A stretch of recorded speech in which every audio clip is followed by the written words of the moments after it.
क्या आपने कभी गौर किया है कि इंसानी दिमाग को सबसे ज्यादा डर किस चीज से लगता है?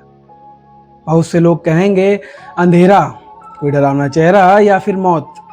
लेकिन पैरानॉर्मल साइंस कहता है कि इंसान का सबसे बड़ा डर वो है जिसे वो कभी देख नहीं सकता और जिससे वो कभी भाग नहीं सकता, यानी परम सन्नाटा, एब्सोल्यूट साइलेंस। एक ऐसा सन्नाटा जहां आपके दिल की धड़कन भी आपको किसी टाइम बम की तरह सुनाई देने लगती। ओडिशा के पवित्र शहर जगन्नाथपुरी, जहां एक तरफ अध्यात्म की पावन धारा बहती है, वहीं दूसरी तरफ फैला है वो अनंत, अगाध और गर्जना करता हुआ समंदर। पुरी के मंदिर का एक ऐसा रहस्य जिसे आज तक हमारा विज्ञान समझ ही नहीं पाया। जैसे ही आप मंदिर के मुख्य द्वार यानी कि सिंह द्वार के अंदर अपना पहला कदम रखते हैं, बाहर शोर मचाते हुए समंदर की आवाज एक सेकंड में पूरी तरह गायब हो जाती है। दुनिया इसे चमत्कार कहती है, लेकिन तंत्रशास्त्र के कुछ गुप्त धूल से सने पन्ने कहते हैं कि वो आवाज गायब नहीं होती, वो दरअसल एक डार्क फ्रिक्वेंसी है, एक ऐसा अदृश्य सुरक्षा कवच जो सदियों से उस चौखट पर पहरा दे रहा है, ताकि समंदर के उस खारे काले पानी की अगाध गहराइयों में सदियों से सोई हुई कोई प्राचीन अतृप्त शक्ति भूल कर भी इंसानी आबादी की तरफ कदम न बढ़ा सके। आज रात का ये मेगा एपिसोड किसी कमजोर दिल वाले के लिए तो बिल्कुल नहीं है। साल 2026 की सर्दियों में घटी या दिल्ली के एक ऑडियो इंजीनियर और साउंड रिसर्चर आर्यन की वो रूह कपा देने वाली दास्तान है, जो पुरी के इस साउंड ग्लिच को अपनी हाईटेक माइक में रिकॉर्ड करने गया था। वो देखना चाहता था कि सन्नाटे में उस पार क्या छुपा हुआ है, लेकिन उस रात उस वीरान बीच पर उसके माइक्रोफोन में जो रिकॉर्ड हुआ, उसके बाद उसके वजूद का तो अंत ही हो गया, समझ लो। वो सुनकर आपके भी होश उड़ने वाले हैं। अपने हेडफोन्स की वॉल्यूम को बढ़ा लीजिए, अपने कमरे की सारी लाइट्स बंद कर लीजिए और कुंडी एक बार फिर से चेक कर लीजिए, क्योंकि पुरी के समंदर का वो खामोश साया अब आपके कमरे की तरफ। चलिए स्टार्ट करते हैं आज की इस डरावनी हॉरर स्टोरी।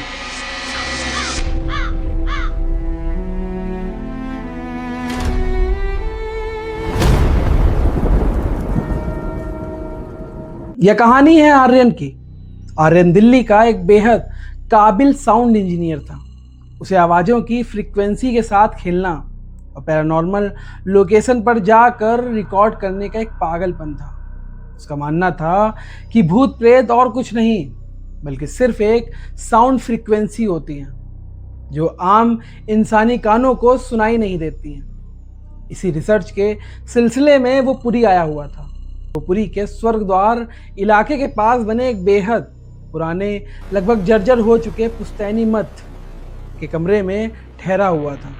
अगर हम लोग की भाषा में बोलेंगे तो मठ को मठ भी हम लोग समझ सकते हैं, ठीक, मठ जैसे जो लोगों के रहने के लिए जो पहले बनाया जाता था।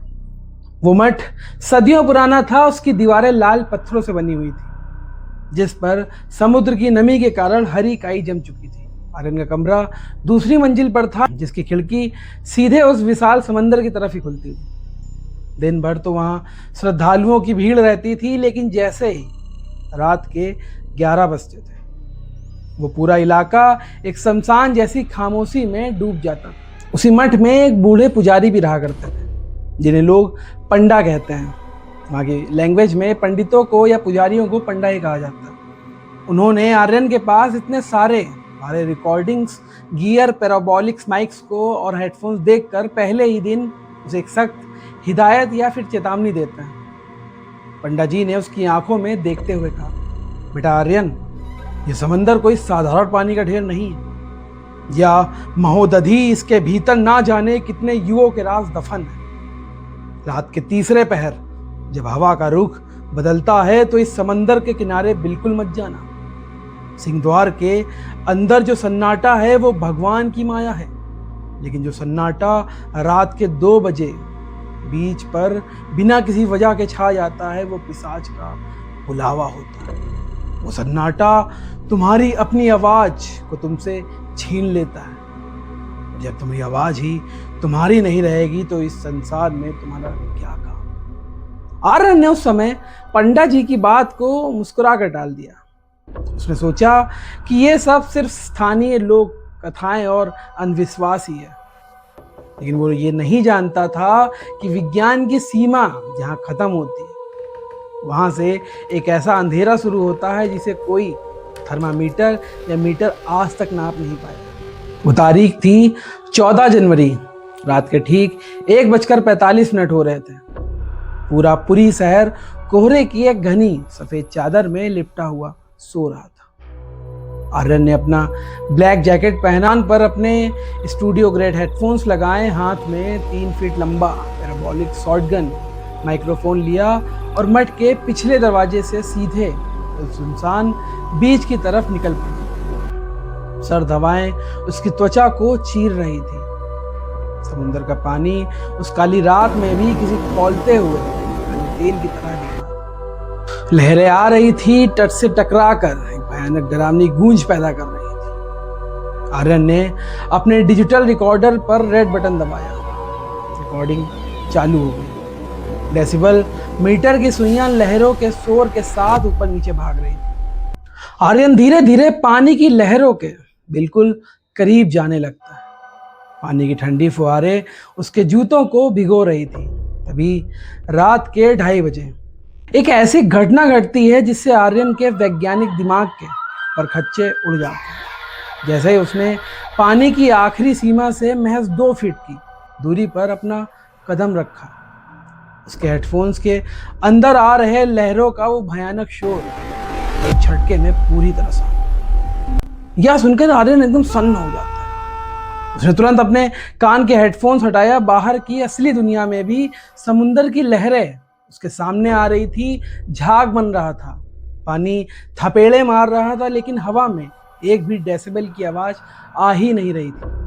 पूरा समुंदर उसके सामने बिल्कुल म्यूट हो चुका था। आर्यन ने घबरा कर चिल्लाने की कोशिश की, हेलो कोई है, लेकिन उसने अपने मुंह से कोई आवाज बाहर नहीं निकाली। उसकी आवाज उसके गले के अंदर ही घुट कर रह गई। ऐसा लग रहा था मानो पूरे ब्रह्मांड का साउंड सिस्टम किसी ने बंद कर दिया हो। खौफ के मारे उसका पूरा बदन कांपने लगता है। वो बिना पीछे मुड़े पागलों की तरह भागता हुआ उस बीच से वापस अपने मठ के कमरे की तरफ भागता है। जैसे ही वो समुंदर की उस खामोश बाउंड्री से 100 मीटर दूर आया, उसे अचानक हवा की साएं और आवारा कुत्तों के भौंकने की आवाज दोबारा सुनाई देने लगी। वो अपने कमरे में घुसा, लकड़ी के भारी दरवाजे को बंद कर देता है, 3 बार कुंडी लगाता है। उसने टेबल लैंप ऑन किया। कमरे की पीली रोशनी में वो अब हाँफ रहा था। खुद को संभालने के लिए उसने पानी पिया, लेकिन उसका गला अब भी सूख रहा था। उसने अपना रिकॉर्डर निकाला और डेटा केबल से सीधे अपने लैपटॉप से कनेक्ट कर दिया। वो देखना चाहता था कि उस 3 मिनट के साउंड ग्लिच के दौरान रिकॉर्डर में क्या क्या कैप्चर हुआ। उसने ऑडियो एडिटर सॉफ्टवेयर पर उस ट्रैक को प्ले किया। स्क्रीन पर वेबफॉर्म दिख रही थी। शुरुआत में लहरों का भारी शोर था और फिर 2:30 वेबफॉर्म बिल्कुल एक सीधी लकीर में बदल जाता है। परफेक्ट 0 डेसिबल सन्नाटा। आर्यन ने उस सन्नाटे वाले हिस्से को सिलेक्ट किया, वॉल्यूम को 400 गुना बढ़ा दिया और उसे 80% धीमा कर देखता है कि आखिर ऐसा क्या हुआ कि वहां पे आवाज इतनी शांत कैसे हो गई। हेडफोन्स के अंदर उस गहरे काले सन्नाटे के पीछे से एक बहुत ही महीन, गीली और ठंडी आवाज रेंगती हुई बाहर आई। वो आवाज किसी इंसान की नहीं थी। वह ऐसी थी जैसे पानी के अंदर से कोई बोल रहा हो। आर्यन, तुम बहुत आगे आ गए हो। मेरी खामोशी को चुराने आए थे। अब सुनो, ध्यान से सुनो, मैं आ रही हूँ। आर्यन ने झटके से हेडफोन्स फेंक दिया। उसके कान के पर्दे दर्द से फटने लगते हैं। डरावनी बात यह थी कि हेडफोन्स फेंकने के बाद भी वो आवाज उसके कमरे के चारों कोनों में गूंज रही थी। तब तक बाहर का कोहरा और गाढ़ा हो चुका था। आर्यन अपने बेड पर दुबक कर बैठा था। उसे तभी महसूस होता है कि कमरे का तापमान अचानक शून्य से भी नीचे गिर चुका है। उसके मुंह से भाप निकल रही है और पूरे कमरे में एक बेहद घिनौनी, सड़े हुए खारे पानी, समुद्री काई और मरी हुई मछलियों की बदबू आ रही है। उसकी नज़र कमरे की दीवारों पर पड़ी। लाल पत्थरों की उस पुरानी दीवारों की दरारों में से धीरे धीरे पानी रिसना शुरू हो जाता है। वो पानी कोई साधारण पानी नहीं था, वही समुद्र का खारा पानी था जिसमें काली मिट्टी घुली हुई थी। देखते ही देखते दीवारों से पानी बहकर फर्श पर जमा होने लगा। आर्यन ने बेड से नीचे देखा, फर्श पर करीब 3 फीट इंच काला पानी भर चुका था। वो बदहवास होकर दरवाजे की तरफ भागता है ताकि वो पंडित जी को बुला सके। उसने जैसे ही दरवाजे की लोहे की सांकल को छुआ, उसका हाथ बर्फ की तरह सुन्न हो गया। दरवाजा बाहर से किसी भारी दबाव के कारण लॉक हो गया, जैसे दरवाजे के ऊपर कोई कमरा नहीं बल्कि पूरा का पूरा समुंदर आग खड़ा हो। उसने खिड़की की तरफ देखा। खिड़की के कांच के बाहर पानी की विशाल लहरें टकरा रही, जबकि उसका कमरा जमीन से 30 फुट ऊपर दूसरी मंजिल पर था। ऐसा लग रहा था कि मानो पूरा कमरा समुद्र की अगाध गहराइयों में डूब गया। वो चिल्लाया, उसने दरवाजे पर लात मारी, लेकिन उसकी आवाज फिर से गायब हो चुकी थी। वो सन्नाटा उसके कमरे के अंदर भी दाखिल हो चुका था। फर्श का पानी अब अक्षत के घुटनों तक आ चुका था। आर्यन कांपते हुए पैरों से कमरे के कोने में लगे विंटेज ड्रेसिंग टेबल के शीशे के पास गया। उसे लगा कि शायद वो पागल हो रहा है, वो अपना चेहरा देखना चाहता था। उसने कांपते हाथों से अपनी फ्लैश लाइट ऑन की और शीशे पर मारी। शीशे के अंदर का नजारा देखकर आर्यन के फेफड़ों की हवा वहीं रुक जाती। शीशे के अंदर जो आर्यन खड़ा था, उसकी आंखें पूरी तरह से गायब हो चुकी थी। उन आंखों के गड्ढों में सिर्फ काला सड़ता हुआ समुद्र का पानी भरा हुआ। तभी शीशे के अंदर दिख रहे उस विभत्स रिफ्लेक्शन से अपनी गर्दन को एक भयानक कोण पर मोड़ा। असली आर्यन की तरफ देखकर एक बहुत ही डरावनी मुस्कान के साथ में बोलता है, आर्यन, तो विज्ञान के गियर्स लेकर समुद्र का पानी नापने निकले थे या उसकी आवाज जानने? तुम भूल गए कि समुद्र का जो हिस्सा खामोश होता है वो दरअसल एक मुंह होता है, और तुमने उस मुंह के अंदर खुद का कदम रख दिया। देखो, अपने लैपटॉप की स्क्रीन को देखो, तुम कहाँ हो? आर्यन ने कांपते हुए पीछे मुड़कर टेबल पर रखे अपने वीडियो कैमरे की स्क्रीन को देखा। उस कैमरे का लेंस खिड़की की तरफ था, जो रात की पूरी एक्टिविटी को ऑटो रिकॉर्ड कर रहा था। आर्यन ने जैसे ही कैमरे का डिस्प्ले देखा, उसके पैरों के नीचे से जमीन हमेशा के लिए सरकी। कैमरे की स्क्रीन पर जो वीडियो रिकॉर्ड हुई थी वो मठ के कमरे की नहीं थी। वीडियो में साफ दिख रहा था कि रात के ठीक 2:30 जब आर्यन बीच पर खड़ा था और समंदर की आवाज गायब हो चुकी थी, तो आर्यन किसी सम्मोहन की हालत में पागलों की तरह एक एक कदम आगे बढ़ते हुए सीधे उस उफनते हुए काले समंदर के अंदर चलता चला जा रहा था। पानी पहले उसके घुटनों तक आया, फिर उसकी छाती तक आया, और फिर एक बहुत ही विशाल काली लहर आई और आर्यन को अपने साथ खींचकर समुंदर की अगाध गहराइयों में। वीडियो के आखिरी फ्रेम में आर्यन की बेजान लाश पुरी के समुंदर की सतह पर 50 फीट नीचे पत्थरों के बीच रेत में दबी हुई थी। उसकी आंखें खुली थी और उसके मुंह से हवा के आखिरी बुलबुले बाहर आ रहे थे। यानी जो मठ के कमरे में वापस आया था, वो जो कुंडी लगा रहा था, वो जो लैपटॉप पर ऑडियो एडिट कर रहा था, वो आर्यन था ही नहीं। वो आर्यन की तड़पती हुई रूह थी, जिसे जलपिशाच ने उस खामोश बाउंड्री पर ही सोख लिया था। वो कमरा, वो पानी और वो दीवारें, सब सिर्फ मरती हुई चेतना का एक आखिरी खौफनाक छलावा था। तट पर खड़ा था वो नकली आर्यन, जो आर्यन का शरीर पहनकर पानी से बाहर आया था। उसने आर्यन का कैमरा उठाया, सीधे लेंस की तरफ देखा। उसकी आंखें पूरी तरह काली थी।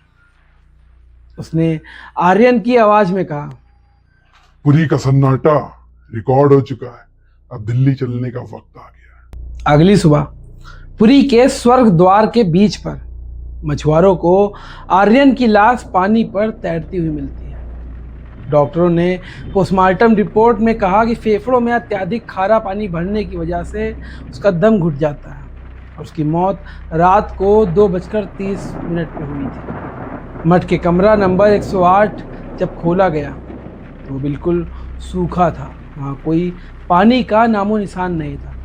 सिर्फ टेबल पर आर्यन का लैपटॉप और उसका रिकॉर्डर चालू हालत में पड़ा था। जब पंडा ने यह बात सुनी तो उन्होंने अपनी आंखें बंद कर ली और कुछ मन ही मन बुदबुदाते हैं उसने सन्नाटे को चुनौती दे दी थी और महोदधि अपने खामोशी का हिसाब हर बार बराबर करता। तो मेरे प्यारे दोस्तों, खासकर वो लोग जिन्हें रात के सन्नाटे में लंबे सफ़र पर निकलने या सुनसान बीच पर घूमने का शौक है, यह कहानी हमें सिखाती है कि प्रकृति के कुछ नियम इंसानी समझ से बहुत ऊपर होते हैं।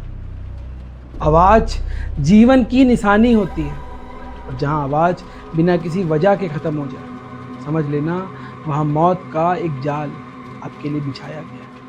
अगर जगन्नाथपुरी के इस खामोश समुंदर के खौफ ने आपकी भी रूह को कपा दिया तो अमित डाल टेल्स को अभी सब्सक्राइब करें, वीडियो को लाइक करें और कमेंट्स में हर हर महादेव लिखना ना भूलें। अगर आपके पास भी ऐसी कोई सच्ची रहस्यमय या पैरानॉर्मल घटना है तो उसे नीचे दिए गए हमारे आधिकारिक जीमेल पर ऑडियो फॉर्मेट में भेज सकते हैं। ईमेल आईडी आपको डिस्क्रिप्शन में मिल जाएगी। जल्दी ही मिलते हैं एक और नए रियल हॉरर इंसिडेंट के साथ में। तब तक के लिए